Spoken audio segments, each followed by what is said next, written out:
Okay. Yeah. What I wanted to show, or what I wanted to go through with you, is this representation of the eye and the geometry of the eye, so that people understand that when we go to a two-dimensional representation, the ones, you know, like ships going over the curve and how the light rays enter the eye, that there's a better, how should I say, association between the two, and people understand how we go from one to the other. And I think that's, I don't know, important in as much as that I want them to look at these 2D diagrams and say, yeah, you know, these are correct based on modeled correctly on nature and modeled correctly on geometry. Just so that there's no, I don't know, come back afterwards to say that these diagrams are not correct representations. Yeah. Now you're talking about going from the three-dimensional tangible to the two-dimensional visible. Yeah, I think I am. Yep. We're not. Because I'm sort of wondering whether you're doing that or whether you're going from the two-dimensional spherical to the two-dimensional planar. No, probably more the three ball, so the three eyeball. So if you like, I want to look at the eye, and then go from the eye to the two-dimensional cross-sectional view, and show people how we get there, if you know what I mean. Cross-sectional meaning the planar view. Yep. Yep. Yep. And that representation you've got there of the Oh, that was me. Sorry, I went to the construction protocol. Sorry. Yeah. The rectangles there, the squares or rectangles, are on a plane that's out in front of the eye. Yep. Yep. Well, maybe I'll just start from the beginning of the construction, right? Because I think that will probably help the most. So if I go to the very start of this construction, then and if I just switch off the axis, then I've basically placed one point at the origin. Right. And then this is the center of our 3D world, or the that's center right. of the... Yeah, it could be where your feet are standing on a plain ground. Yeah, for example, that would be the origin O. Or is this, in this case, is that the center of the eye? No, in this case, it is the center, the place where your feet are standing, because I'll put the eye on point number 10. So if again, okay. So that would be where the eye is. Yep. If I put the axis back on, so the eye's here, and my feet are here, so to speak, and this is one unit. Whatever one unit, you know, we decide afterwards to be, it could be, for example, 5 feet. Yeah. Yep. So I put the origin there, a normal 3D Cartesian world, right? The eye's at 10. I've then centered a sphere around the eye, which is, of course, a very big eye. If this is where the eye is and this is a person, then this sphere is obviously not representative of the actual size of the eye. It's not to scale, no. You would have to imagine this sphere, you know, the size of this point, or even smaller, and then inside somebody's eye socket. But what I'm trying to show here is, if you like, made the eyeball bigger so that it can be seen. Yeah. Yeah, it's like with your other diagram where you show that the circle, in that case, rather than a sphere, on the outside is an identical representation of what's on the retina anyway. That's right. Yep. Absolutely. And if you like, I want the people to realize that this is, yes, a representation of the eyeball. And at the same time, it's also representing simultaneously the geometry of a sphere. A three-dimensional, a three ball. Yeah, a 3 ball in this case, yeah. So it really has a solid center, if you know what I mean, because if it was my eyeball, it really would be substance and material, as opposed to the mathematical sphere, which is only 2-dimensional. But as we've already said, to be able to represent a 2-sphere, you also have to visualize it just like a 3-ball. There's no other way to show a 2-sphere visually other than as a 3-ball. So that's why that representation is also a, how should I say, a deceptive part of the way we're presented with things. Yeah. We have to imagine it as a 3-dimensional object, but we have to understand that we're only working on the surface. Yeah, mathematically, you only work on the surface of a 2-sphere and never the insides, whereas a 3-ball does have substance, yeah, and is taking up a real volume, yeah, of matter, yeah. Yep. So this is how should I say, a model of the eye, but it's also the model or the geometry of a 3-ball, and also the model of a 2-sphere. We can't separate them; they would look the same. So, if you like, this diagram is all 3 of these things. Yeah. Yep.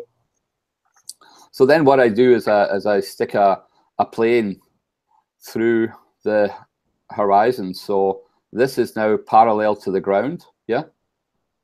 Through the center of the sphere. Through the center of the sphere, or through the point E where the eye is. Yep. I'm just cutting a plane through it parallel to the ground.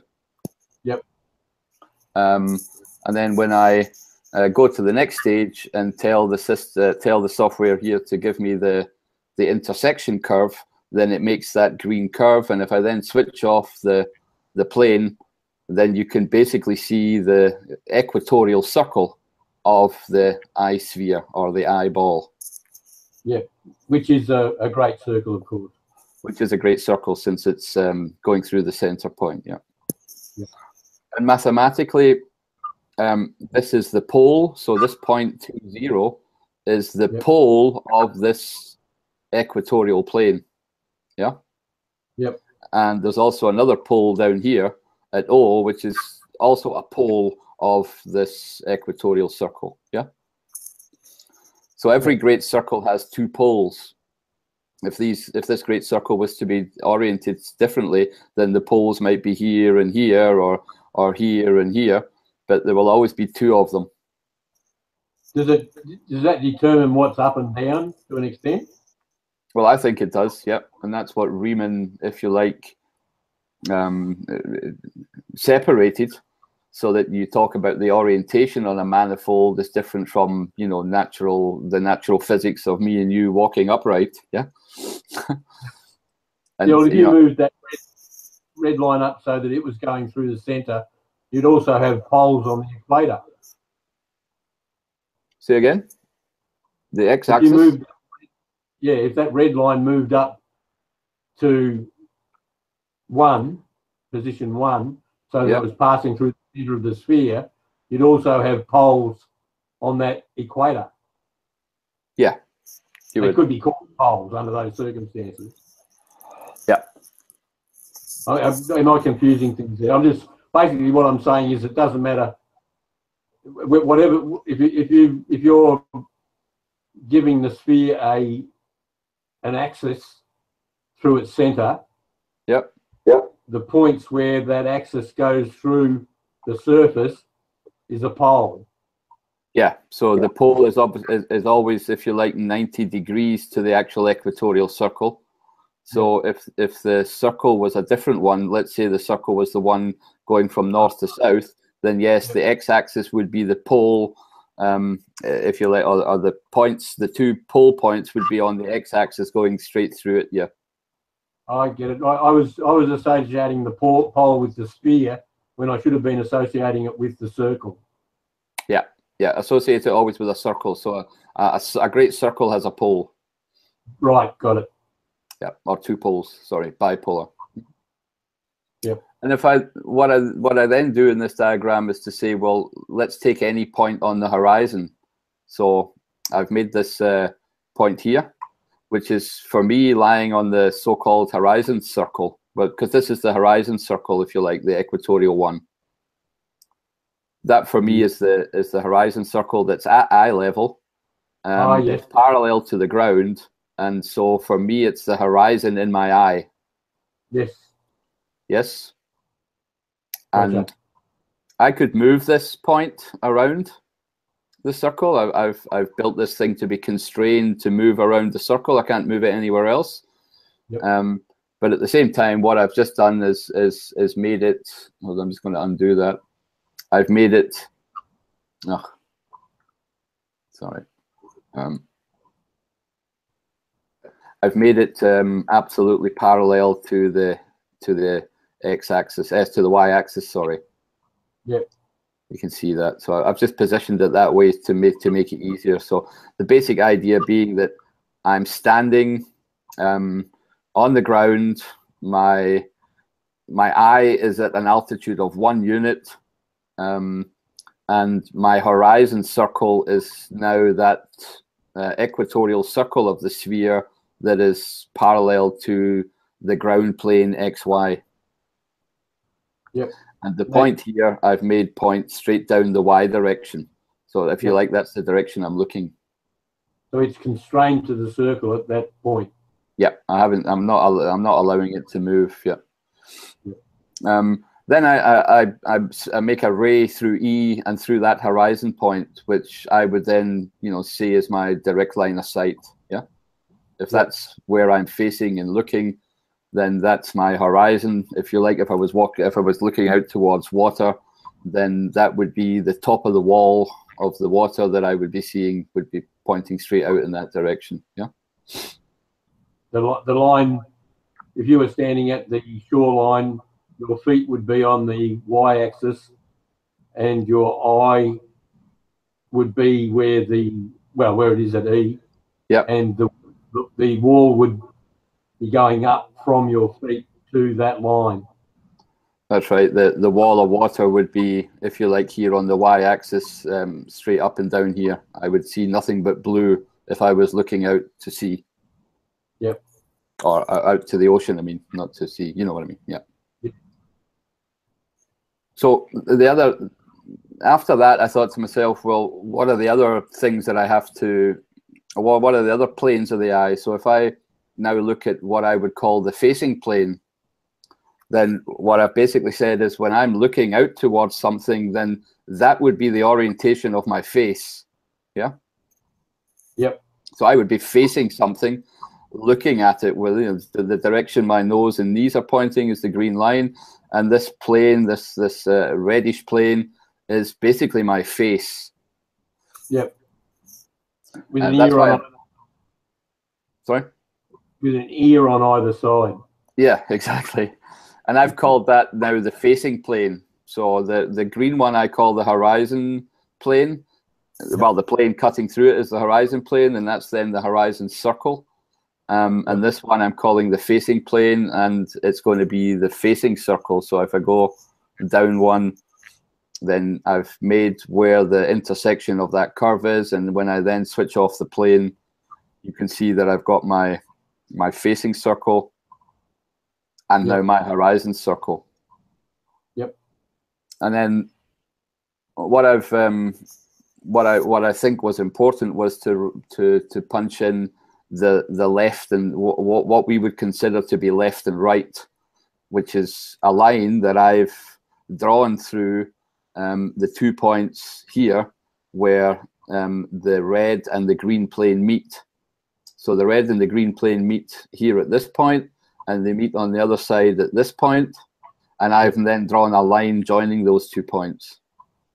Yep. And for me, that's left and right. So if we were looking behind this guy, then his left would be over here, and his right would be on this side. Yeah. Yeah, well, the same as ours. Yeah. I'll just turn him to face us again. Yep. Or slightly. So and then the last plane that I think is important is what I call the forward plane, and the forward plane is going then out in the direction of exactly my line of sight. So it's the third perpendicular plane, if you like. It's now the one parallel to the z-axis and to the y-axis, or joining the z and the y. And if I then do the same thing in that I make the intersection point and then switch off the plane, you'll see basically these three planes now have made three different intersections of three great circles on the sphere. Yeah. Yep. That makes sense? Yep. And I've called that the forward circle because that plane, for me, is like pointing in the direction of, your nose, but it's a bit like, hold on, I'll just switch off the screen very briefly and just, so it's for me, it's that way. You know, when people say, well, I'm going in that direction, yep. then that's the kind of movement they would normally make, you know, right? I'm going there. And you would be kind of cutting a plane in that direction. I was going to ask you that actually, because it wasn't intuitive. When you said forward plane, I was sort of thinking of what you've actually got as the second plane. What was the second one called? The facing plane. The facing plane. Yeah, that's that one. If you know what I mean. Well, I know you know what I mean, but yeah. So that's my facing plane. I could cut a hole in here and show my face in it. Yep. This is the one that I think is the one that, you know, I'm cutting it that way. I'm going forward, straight direction, and the other one's my horizon plane at my eye level. Yep. Horizon and facing are both intuitive. Forward's not. Yeah, forward's a bit. Yeah, I know what you mean. I struggled a long time to think what's the best way to explain it, or why am I choosing something where I'm calling the forward plane? Well, maybe it'll become clearer. Hold on. Because it goes backwards too, I think, is maybe why we sort of think. Yeah, you're right. It could be. It's a forward backward plane. I agree. It's going out, if you like, you know, the back of my head as well. If you like, it's cutting it bad. It's probably just a brain thing, you know. Like I say, not intuitive. Yeah. Yeah, well, definitely your screen share and presenting to everyone. Okay. Yeah, so I'll get rid of the plane again, so that we basically then just have these three great circles, all perpendicular to each other. Yeah. And I've got this definition of what left and right is, if you like, through this line. I'll just switch the line off as well. So the same way, I've also done a line up and down, so that you know what up and down is. Up and down would be, as far as I'm concerned, again the line that goes to the top of your head and to the bottom of your feet. I think up and down personally is absolutely clear to everybody on this planet, right? There's you know, it's nonsense to think that people don't know what up and down is. Right. You fall down and you rise up. Yeah, absolutely. But even without that, if you're just standing there, right?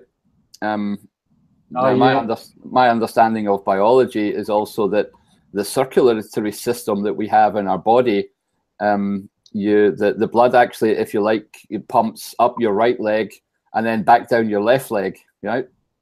Yep. And that it does that in plants as well. You know, they've got a system whereby in the morning when the sun starts to come up, then everything starts to rise up, and at nighttime everything starts to go back down again. You know, or to wilt or to wither, or and that you know that. Go on. No, you go. I was just going to say there's the mechanism in our ear that balances us. Exactly, there's that as well. Yep, there's the mechanism in the rear where it's quite clear to us. If we were to hang upside down in a tree like a bat, then you'd fucking know all about it, right? Your head would be bursting with blood towards the end of the day, right? You mean like a so-called astronaut in a so-called ISS? Yeah, exactly. So, you know, I mean, I think it's absolutely absurd to think that people don't have a notion of up and down. And I think that notion of up and down is clear to absolutely everybody who's ever lived. Yeah. And we know when we're upside down, and we know what up is. Up is when you get out your bed in the morning and stand up, right? And yeah, if you go to bed at night, you're going to be lying horizontal. And you definitely know the difference between those two things, right?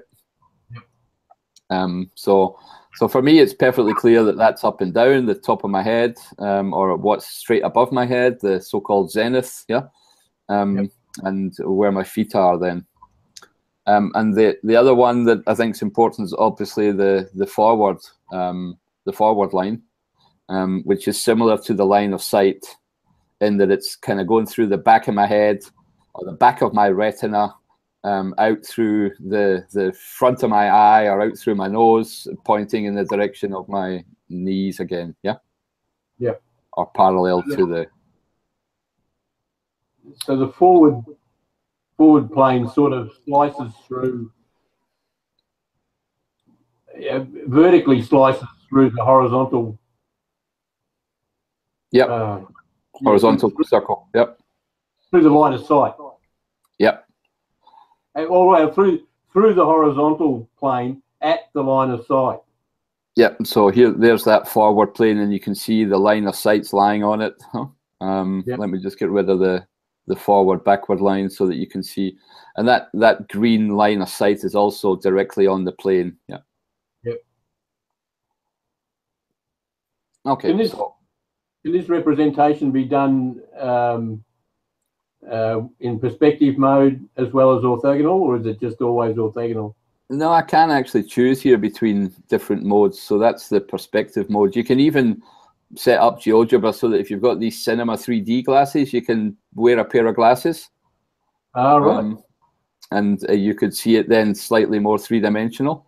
Or you can even do an oblique projection, which makes the thing look, oblique. Yep. So I prefer to just stick on the normal 3D version here, or the orthogonal projection, rather than the perspective one. The perspective ones sometimes help for a slightly better visualization. If I just switch between the two, you'll see slight differences, but they're not many. To be honest, I've never tried wearing these glasses. I'll actually need to do that. I know the kids have got some lying around, just to see exactly how good it actually does it. Yeah. But yeah, I'm staying on the orthogonal projection. Yep, no worries. So after that's kind of been set up, and it basically it's all done by planes cutting through a sphere, right? That's how these circles got made. So that's all geometrically easily, how should I say, determined and easily seen by anybody. It's the same, Euclidean spherical geometry that's been around for thousands of years. So nothing new there, except that I've tried to define what I think are the three main planes, and I've called them horizon, facing, and forward. Yeah. And those planes all create great circles on that sphere. Yeah, they have to, because they're going through the center of the eye. Yeah. So I put a couple of points there. This plane, horizon. So this is when I then set up some of the rectangular figures around it. So we can actually ignore this because it's the same as the plane that went through the horizon, but it's where I now start to set up some points. Let me just put a three. So I've got a horizon wall, a middle wall, a right wall, just where I start to set up this kind of rectangular frame that goes around it. If I put this one on, I've got the roof, I've got the left wall. So and basically I'm just putting a kind of rectangular frame around the sphere of the eye so that I can set up this line up here as well. That's the one that you that I can attach objects to. Yeah. Yep. So when I was having a play with it, I went through each of the objects and I looked at that line, and I was trying to figure out how you actually constrained the movement of the objects on the plane to that line. That's done with this here. You say a point on object. So you can I can kind of select a point, or I can make a point, and then I can join it to the object by attaching or detaching a point. So I can either choose a point on an object or make a point and then attach it to another object. So that's one of the tools that GeoGebra brings. I probably shouldn't ask these questions about the actual construction. That's okay. Well, yeah, I know what you mean. If other people are watching this, it might not interest them so much. But just let me get rid of that then. So from those two planes, I take the intersection of two planes, and that's how I get this blue line formed. Yep. This line that goes, if you like, on it's the intersection of the roof and the right wall. Yep. And it's basically just over that line that I attach points, and then I can move it outwards. And because I've set up all these planes, they don't look as if they go on forever, but they actually do, obviously. Yeah. And the lines go on forever as well. Yeah. Yep. Which means that, you know, having this 3D construction means that I can go away out here and draw an object within this rectangular frame, and then show how the rays of light of that object are hitting the eye. So that's why I kind of set it up that way.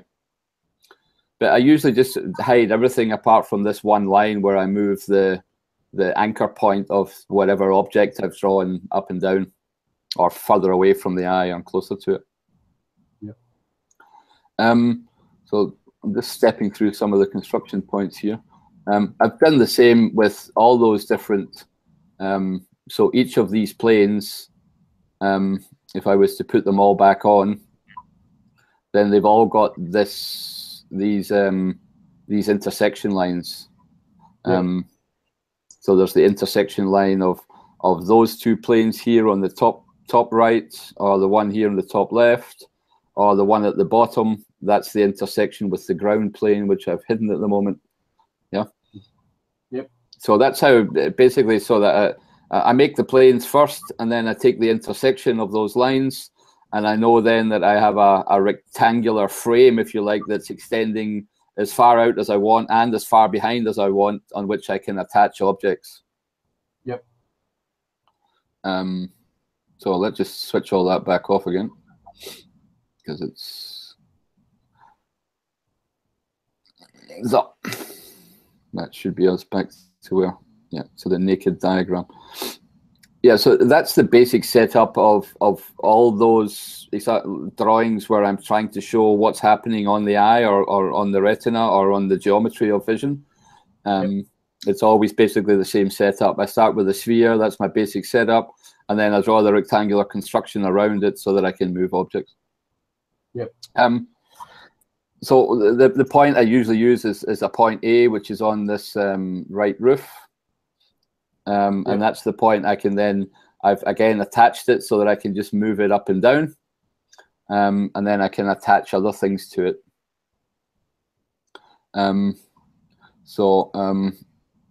I've also drawn the line, if you like, that is perpendicular to that one. Yep. So that I can attach things hanging on to that as well. So they sort of, if you do another line vertically perpendicular on that line and attach it to that line, it will move constrained to A. That's right. So the whole thing's constrained. Yep. So I've drawn 2 points on that line. Yep. Or they're themselves the intersection points of those lines now with this one. If I was to switch all that stuff back on again here, the wall and the ground left, the roof left. Yeah, it's the roof left, sorry. Then that point there is again the intersection of this line with this perpendicular line that I drew from A. Do they just automatically get put there, those lines? They were the ones that I made from the intersections of these planes again. Yeah, but you made the lines, but did you make the points, or did the... Yeah, no, I made the points. I just said, well, show me the intersection point of that blue line and this new black line that I've drawn perpendicular to the other one. Yeah. Right. I'm sort of turning this into a bit of a lesson for me. Yep, no, that's okay. Yeah, I'd like other people to be able to start with the same construction and make further observations. Yeah. Yep. So I do think it's important that, and GeoGebra, as I say, it's not difficult, but it's good to have a starting point rather than to start with a scratch pad, if you know what I mean. Well, actually, the last few minutes we've been talking about it is like I played with it yesterday, having no idea what I was actually looking at, and now you've answered most of the questions I had. Okay, good. Just get rid of the wall and the roof again. Yeah, so I've made basic some of, as I say, some of these lines, and I'm leaving some of them in so that you can see what's happened. Why did I get rid of that ground? Sorry, roof left. The other, you have the one that goes through A, and where did that one go? The other roof one. Yeah, I'm missing that roof right. Sorry, that's the one I needed. Yeah. Yeah, so the one that A plays on. And if I just keep going down, I'm just going to point D. I'm just stepping through the construction protocol here. Then you can see how I've basically just built up the rectilinear frame, right? Yep. So the construction protocol basically just makes a list of each of the things that you create. That's right. Yep. And then afterwards, the construction protocol, you can move the construction order about. So you can move things to the beginning of the construction or back, but you need to watch that if there's dependencies, like some point needs to be there before you can draw a line, then you obviously you can break it as well. So, yep. But the construction protocol basically just lists every single object that you've drawn. Yep. And then why would you want to do that? Why would you want to actually change the order? Well, sometimes when you're starting out with a drawing, you sometimes do things in the wrong order. So, you know, for example, I think I made the horizon plane and the facing plane, and then I started on this Euclidean construction, and then I drew the forward plane in afterwards. But on retrospect, it made more sense that I bundled them all together because they weren't dependent on the rest of the construction, and it's easier then if I'm stepping through it to show, if you like, everything grouped together, you know, when they make sense together. Yep. But yeah, sure. If you think about it in advance, you know, then you don't have to change your construction protocol. But sometimes while you're doing it, you think to yourself, okay, so let me get rid of all these parallel lines so that basically all we've got left is the actual roof line, the point. I'll hide these points as well because I think they're kind of useless to show. You don't really need that right roof line either, do you? No, don't need the right roof line either. No, sorry, the left one. Yep, that one. Yep. Good. I've still got some points hanging about here, but we can get rid of them in a minute. So the next thing that was important was then to think, well, okay, this point, which is part of this Euclidean construction, if a ray of light was coming from that one point and it was going to the center of the eye, because that's what would happen if I looked at it, yeah? If I looked at that point, then it would go through the center of the eye. Then and onto the retina, that's right. And if I was then to move this point up and down, what would it actually trace on the sphere was the question that I asked myself. What would it look like on the retina? And when I say I'm moving this up and down, this is the same as what we discussed with the water. I've constructed this to move up and down, but if I was to trace what was happening in real life, there will be points, or light will be coming from all points on this frame and not just from the one, and they would all be coming simultaneously to the eye. Yeah. Yep. Actually, just looking at that then was making me think of something a little bit different about the sun setting. Okay.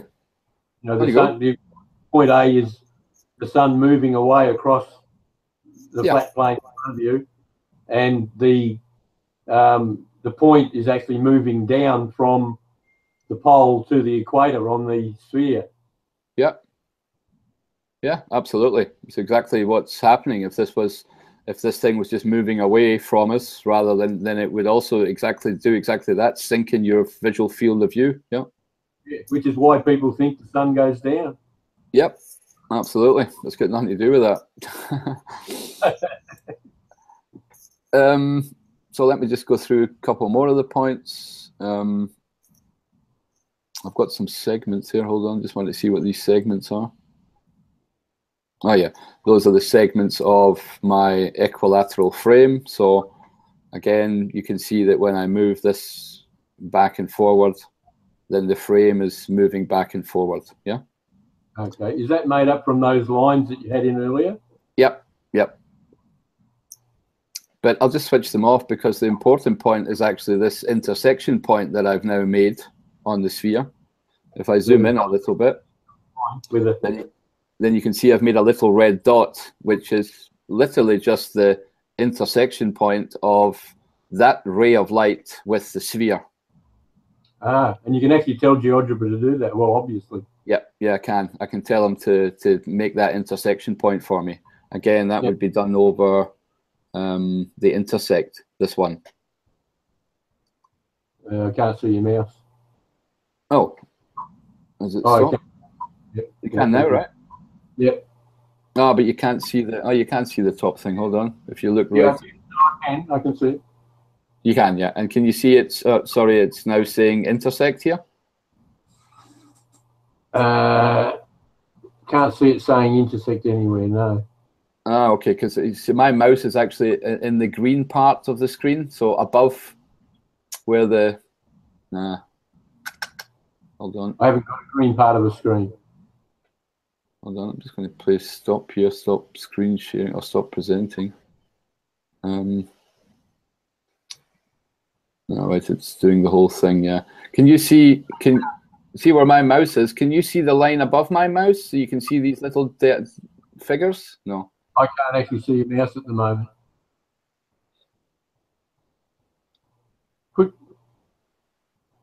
Put your mouse over. Oh, hold on. I know what I need to do. Hold on. I'll just present the whole. Just present my entire screen. So present to everyone. Now you should be able to see that top line, right? If I go up to here to see these points, can you see that now? Yeah, I know. I can see them all before. Yeah, and then there's this intersect. That's the command that you would use to understand the intersect for this point here, this red point. Yeah. No, I could see the menu bar before, but I couldn't see the drop downs. Ah, okay. Yeah, the drop down wasn't showing for whatever reason. Yeah. Yeah. Okay. So, and then I decided to put the trace of that on. So as I now the trace of that point. So as I now move this frame back and forth, or this point back and forth, then the ray of light coming from that point A, either as I move it, it would trace out that line, or if this whole thing is static and each one of those points is emitting light, then that's also the image I would see. If, you know, because that's clear to you, right? And hopefully clear to everybody else. And I know it's clear to you, but this idea of me making this frame so that I can move it is just the same as me not moving it and saying that there's light coming from all the points on this line, yeah, hitting the eye.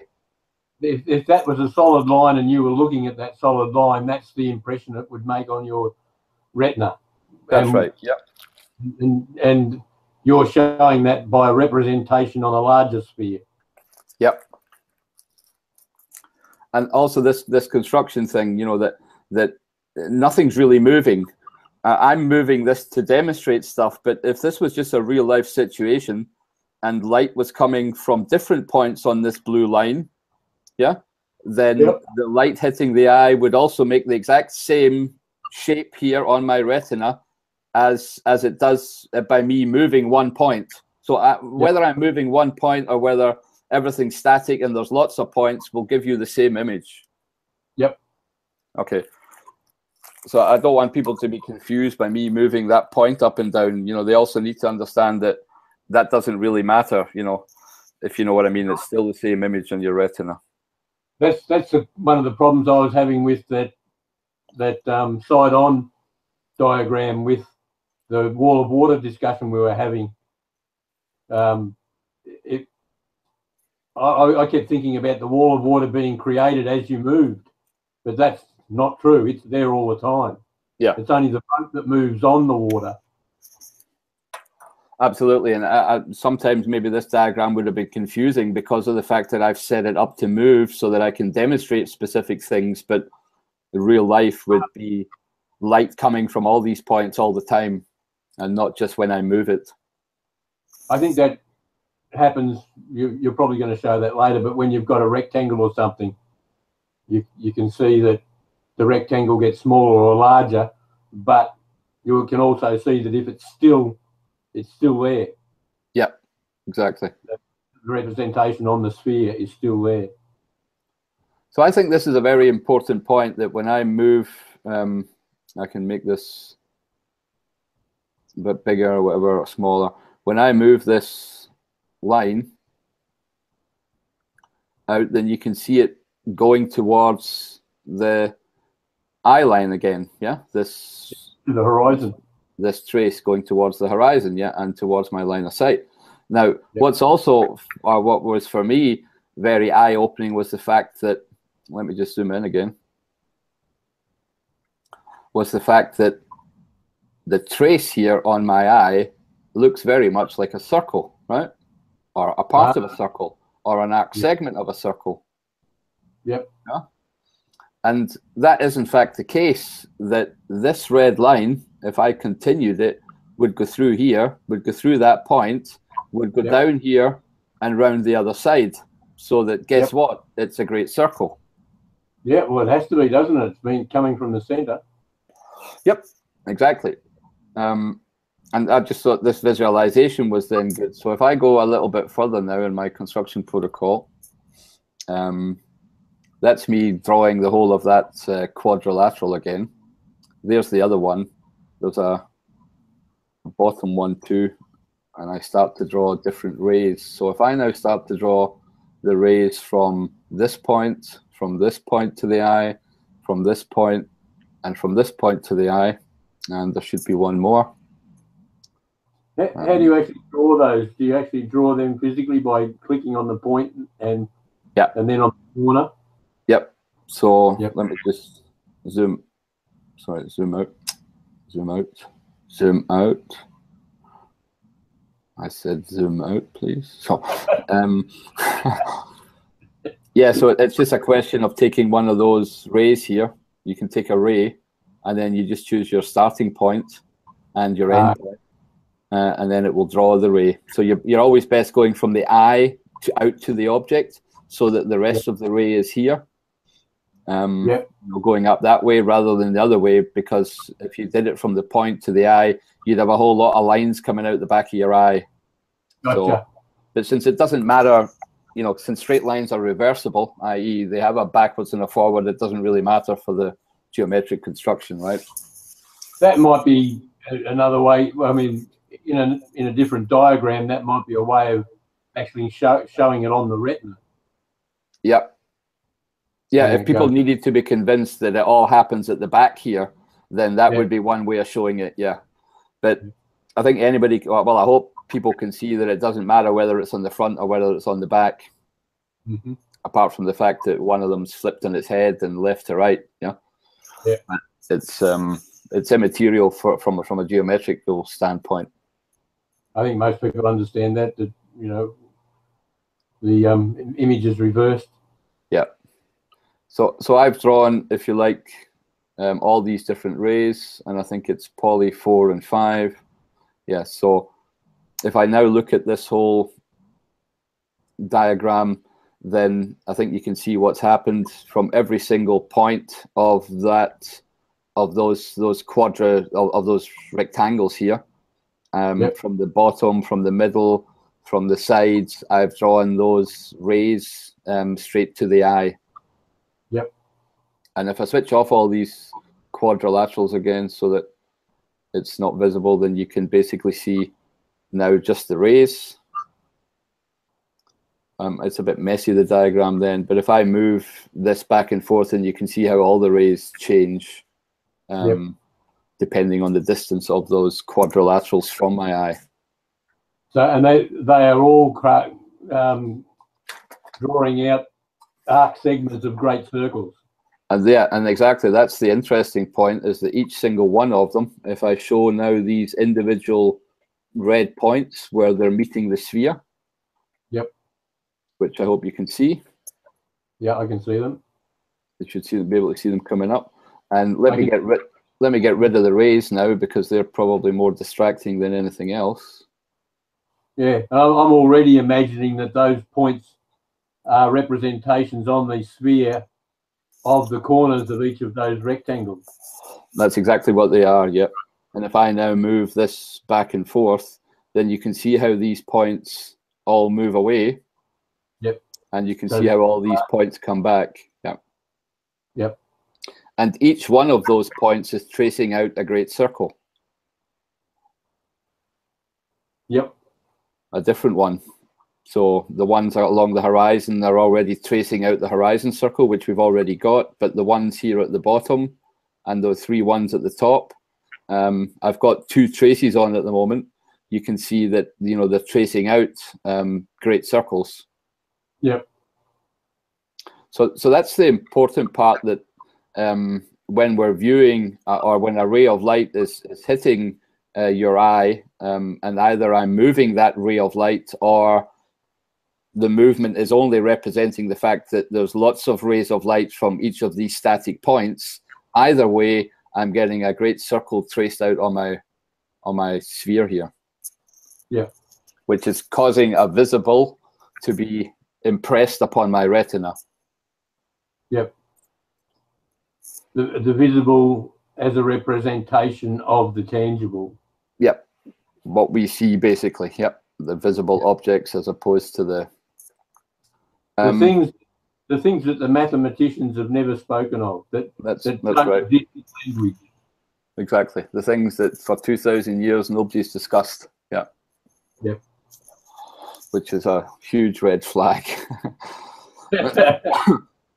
And another interesting point from my point of view is we're probably the only 2 people on Earth discussing it at the moment.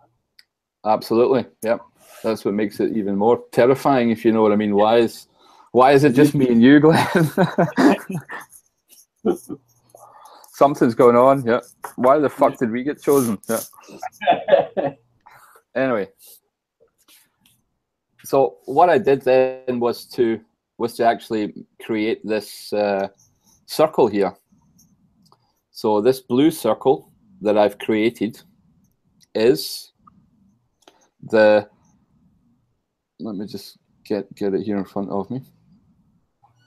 It's the intersection curve of the plane of the roof right edge, which I'm just going to put back in now. Yep. So you can see it. Plane E roof right edge is plane E roof right edge is this one. So if I bring this round the other way, then it's a plane, right, that's going through the point RT0. Hold on. No, I'm confused with labels. It's going through the eye.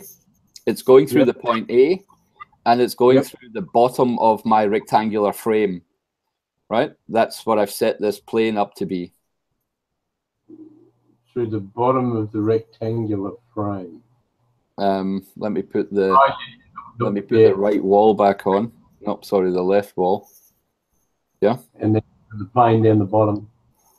Nope, sorry, it's my rectangular frame. You want the floor one, don't you? Or yeah, I want the floor one. Hold on, sorry, I'm just looking to find it. Is it ground left? Yeah. Oops. No.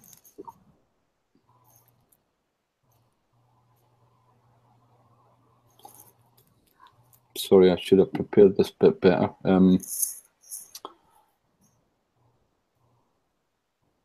So it's the plane of the roof right edge. I've got the plane of the roof right edge is on, and the plane of the is RT0. Hold on, I'm going to switch on this point right enough just so that I can remember what the fuck it was.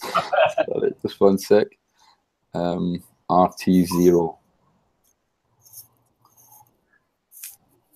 RT0 is the right top 0. Yeah, so that's that plane. It would be the same as the, let me switch that line on again. The sorry man, this here. So it's basically the plane that goes through that line. Yep. At the top here. So it joins this line with the center of the eye, and then it cuts through down to the bottom. Is it going through that bottom line? That bottom? No, it's not. You can see it's not. If I look on it as a side view, approximately like that, So all I need is for that plane to join this line in the center of the eye, because that's all you really need. You only need 3 points to define a plane. So I'm taking this line, those 2 points, A, and this point on the line, another point on the line, and I'm using the point E, and with that I'm defining a plane, and that plane then cuts through the sphere and cuts through the bottom, but doesn't reach the right-hand side of my rectangular frame, Oh, I see. The rectangular frame, the floor of it's based on the bottom of the sphere. Yeah, the floor of it's the bottom of the sphere, and this is the left-hand side, equidistant from this line. So these two, if you want, I can put them back on again to make it clearer. No. I was just sort of maybe just these four, so that you can, so that these 4 lines would be the ones that are defining my rectangular frame. These 4 blue lines. Yep. And basically, what I'm having trouble with is the line, the roof line that A is on. Yep. That's at what? Is that at 3? Yeah, that's at a height of 3. Yeah.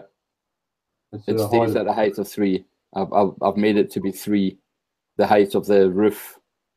Yeah, so the other one would have to be for the roof, for the floor, for the plane to be going through the floor line as well.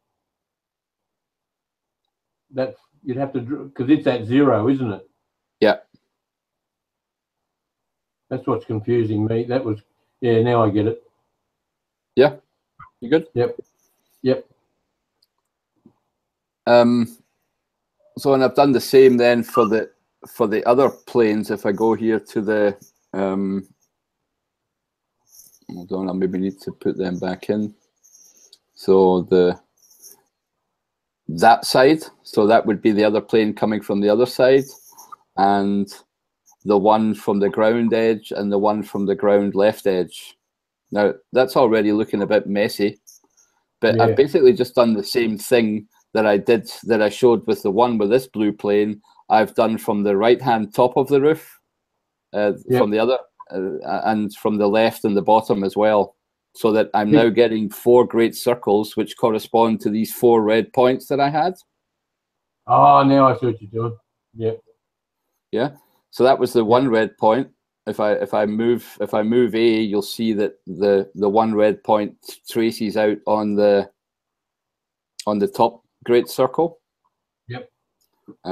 Sorry, you can ignore this middle one, but that's the point that gets traced out from the top left-hand corner of my rectangular frame. That's the point here that gets traced out by the top left-hand corner of my rectangular frame. And those 2 ones down here are the ones that get traced out by the bottom left and the bottom right of my rectangular frame. Yep. Maybe it does make sense to put these quadrilaterals back in, so that, you know what I mean? That's those were the points, and those were the rays coming from those points. It's probably making it too cluttered with those in. But because the way you explained it just then made perfect sense to me, because I could see I'm basically looking at those little red dots as the corners of those angles anyway. So that's right. And I'll get rid of these middle points here at the moment. They're the ones that are, if you like, in the middle of the eye, the rectangular frame. I can maybe on the equator, on the horizon line. Yeah, I can maybe take that object away, and this little one is away as well. Yeah, so that you really only have the 4. And just let me get rid of that plane now, so that doesn't get in the way. So we've got the 4 rectangular edge lines from our rectangular frame. we're drawing out how these things work on the retina, and you can see that each of them is drawing a different great circle on your eye. Yep. Or a different arc segment. Well, an arc segment of a great circle, yeah. But if you can see that what it's basically doing is following exactly that plane. So it's actually on where that plane cuts the sphere. Yeah. And that's the tie-in, if you like, to normal spherical geometry. That ray of light is tracing out what the plane it's sitting on is making happen, if you know what I mean. Because we're on this plane because this line has been drawn, and I can move this point along this line. And that ray that's been traced out on there is exactly the plane. Is exactly on the great circle that plane is cutting through the eye with. Yeah. So that's where you can start to see the connection between planar geometry and spherical geometry. Oh, I get you. I was wondering what you were getting at there with that. Why you were sort of thinking, yeah, well, that means that line is going to travel along that plane, that all the rays coming from that roof line are going to travel along that plane, and they're going to make a great circle. Yeah. Which is exactly the kind of, the geometric demonstration that Thomas Reid was trying to get at. He was basically saying, guys, light traveling in straight lines on planes leaves spherical great circles on your eye. Yeah. As part of the visual impression. So we now have, if you like, these one great circle here, or the red point is making an arc segment of that great circle, but basically it would be a whole great circle here as well. Yep. And the bottom points are making these yellowish ones, yeah. And you will note that they're all different great circles. Yep. One thing too that I thought of just then was that these arc segments of great circles that are on the sphere of our eye is not actually what our mind is seeing, though. Nope, I agree. Our mind is seeing those straight lines. Yep, our mind is seeing the normal Euclidean straight lines of the top wall here, right? Or of the quadrilateral that's facing us, or whatever object it is we're looking at. Because if we're at the center of a sphere, then you don't see that outward curviness. You get back to the same thing. That's why we see Euclidean and we don't realize we have spherical vision. Exactly. That's where it becomes tricky. It's sort of like there's a magic conversion that happens between the surface of the sphere and the center, where it turns back from spherical geometry to Euclidean geometry. Yep. And the very fact that we, the projection that we have is a projection from the middle of the sphere looking outwards. That's our natural perspective vision. And a projection that you would make for a map, for example, would take the center point out of here and put the center point, for example, in the North Pole, and then make a projection onto a flat planar surface. But what we have to realize is that our eye works basically also as a projection onto a spherical surface, but we are at the center of that spherical surface. Yep. And that's why we see things straight, even though we don't have planar vision or Euclidean vision. Yep. Yeah, like I say, that magic conversion that occurs. There's a sneaky kind of invisible part in there which we don't realize because of the way we're hardwired. Yeah. And the fact that you can't see the curve of your own retina. Because if you're like inside your head looking out through your eye, then you can't see the curve of your own retina. Yeah. In the front or the back. We can't attend to it, as Mr. Reid would say. Dr. Reid would. Exactly. You can see it if, as I say, if you're really close up to things, or the other way when you're looking at, the spherical sky above you, or the, what appears to be spherical. And that's as you say, or as he said, we don't attend to it, so we've missed it all these thousands of years. Yep. So for me, the main point is that if I was to, hold on, let me just take this construction to the end. So So I've got some, again, all these planes are cutting those different circles, right? I know it looks messy here, right? But what I'm basically showing is that using planes cutting through the sphere is basically me making those great circles that are on the eye. Yeah? Yeah. And that's actually what's, the 4 points is and now you can see these planes, if you like, changing, right? Yep. The further out I go, you can see that that yellow plane, for example, at the bottom is noticeably shifting up and down. Yeah. Yep. Maybe that's part of the magic. Yeah. It is. Yeah. Yeah. So you can see these planes rising and sinking, if you like, and when it's really close to your face, then you get these kind of funny flip over. But yeah, but before I don't want to get lost in too much, let me just take the construction here a little bit further. So that's when I just start to make segments joining the points on the arc. So I've basically just made a segment there so that we can see better what the actual image of the square is on my retina. Yep. And I continued to do that until I have the full square basically in front of me. And then, then I can switch everything else off, basically. Yeah, I'm just about to do that. I think all these are just confusing then, aren't they? And just keep the rectangular lines. Yeah.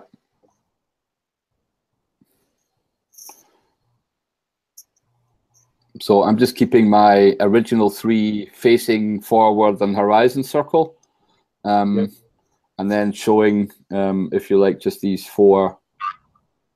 Oh, did I switch one? Arc traces there? Yeah, I put these, I should have put these ones on.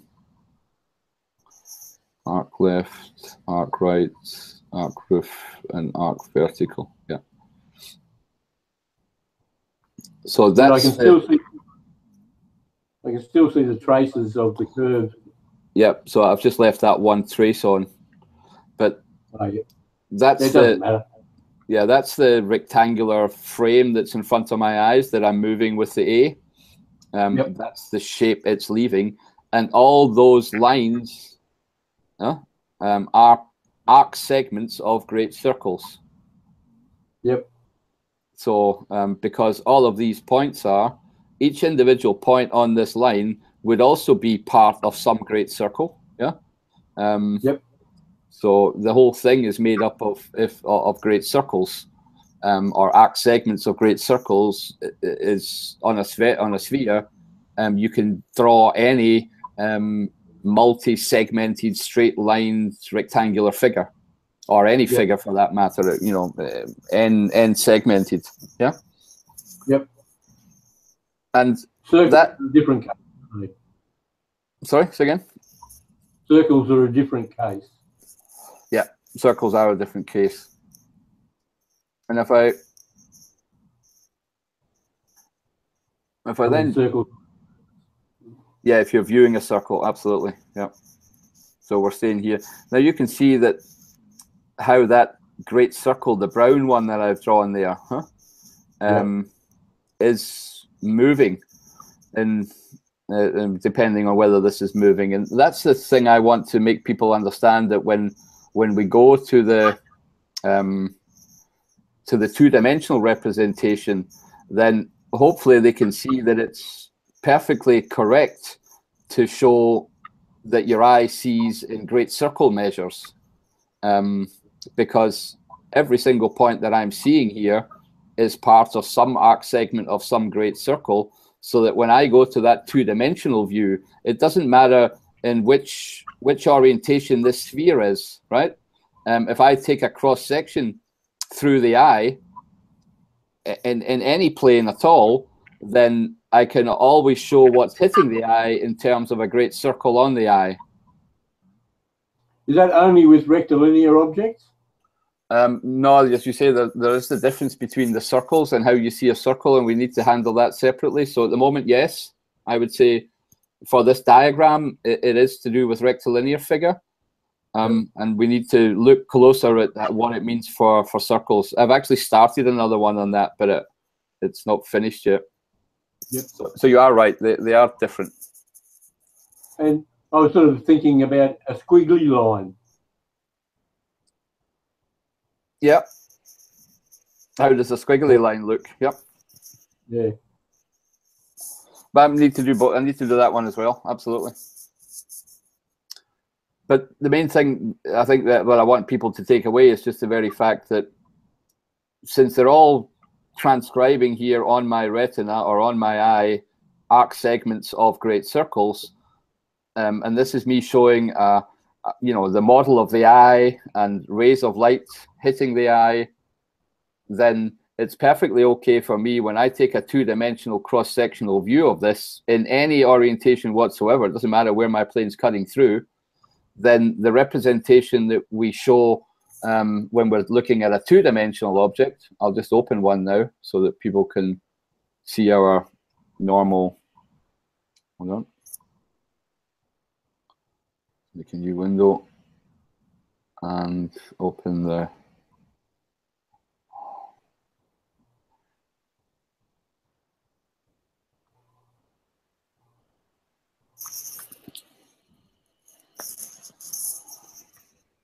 Then from a two-dimensional perspective, it's that arc segment that we're looking at, right? Yeah. So whether, you know, coming from the three-dimensional model, let's say, where did it go? That's behind it. Yeah. That's an arc segment of one of those lines. Of just one of those lines, whatever plane that we've taken to cut through the eye, whether it's from the top, whether it's in the middle, whether it's sideways, either way, I'm going to get that that two-dimensional arc that I can then look at from a cross-sectional point of view to show what's happening. Yep. So that was the intention of that. I just wanted to make sure that people understood, you know, that it wasn't just pulled out my arse, yeah, but looking at the eyeball as a real physical object, understanding how rays of light hit it, and understanding how these arc segments of great circles work, allow me then to make a two-dimensional cross-sectional view that is a correct description of reality. Yep, because you're showing where the rays of light impact on the eye, surface of the eye, or on the retina, in that one particular great circle. That's right. Or that one particular arc segment. Yep. So I'm looking at it from a specific angle. It could be oblique. It could be. It doesn't really matter because every plane going through the center is a great circle. So that means that, you know, any cross-sectional view I take at all, I can represent it like this and analyze what's going on. Yeah. Now, when you actually hit the surface of the three ball, then it'll actually be more of a, you know how we're always talking here in this two-dimensional diagram about the distinction between 2 points, and that when these 2 points become so close that they merge into one light source, then you can't see anything. Now on the retina, it's actually a surface, right? If I'm thinking about the rods and cones which they say are in my eye, then because I'm only looking at one great circle here, I need to look at the lateral great circle as well, that like the other way around. So not just this view, but the sideways view, like so turning it. Sort of like a spotlight shining onto the surface. Yeah, exactly. So in reality, it would be more of a surface like this whole red surface. That's in reality happening, but because I've taken a cross section and I'm just looking at 1 point, then we're only showing it here in this two-dimensional view, and we're talking about the arc segment length between 2 points. But normally it would be the whole surface of light that's being illuminated onto the retina, and that would be a surface or a part of the surface of a sphere. And the good thing is that the arc segment lengths and the angles here are all proportional to that surface area.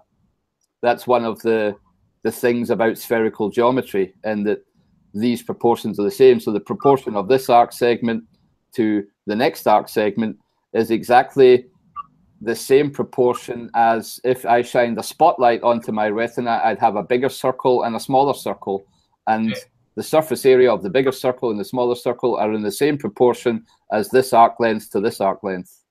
Actually, you show that with a diagram, I think, in one of the natural perspective videos. That's right, yeah.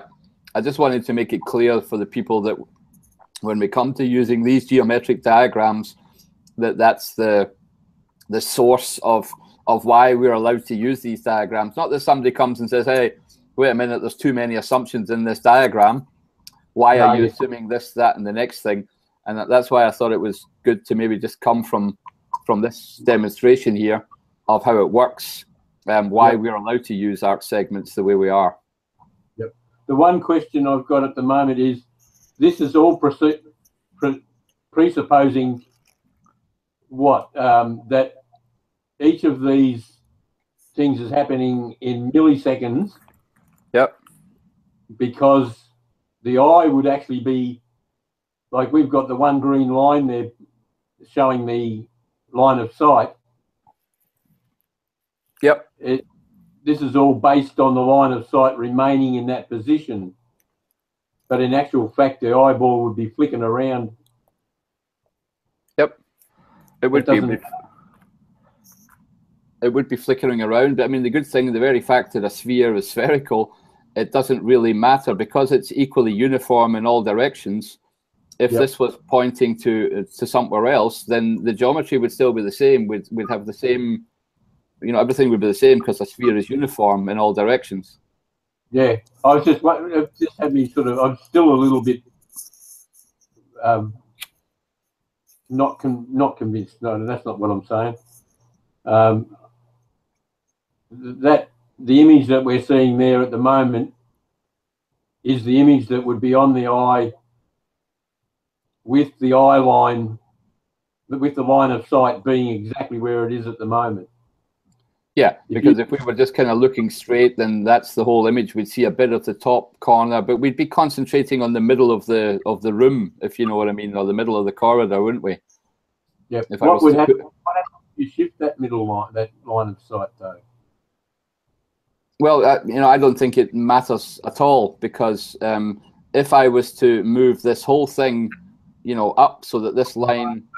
Then because a sphere is uniform in all directions, it's still going to be the same geometrical view, right? Yep. This thing is always still going to be a tangent to the sphere at any orientation. Yeah, we're not looking at a different part of it. We're still looking at that whole same object. I mean, at the moment, I'm saying my eyes are pointing straight to this middle point here. Yeah. But if I was to move my eye to look directly at this point, then obviously the shape would change on my eye, because what's the best way to describe this? The same way that sometimes when I look at something, it doesn't look rectangular; it looks like a trapeze or a parallelogram. Yeah, yep. Like we're talking about with when you're looking down along a fence line. Yep. Yeah. Exactly. Yeah. You just take the image of that and make it a two-dimensional image. It's just a quadrilateral. That's right.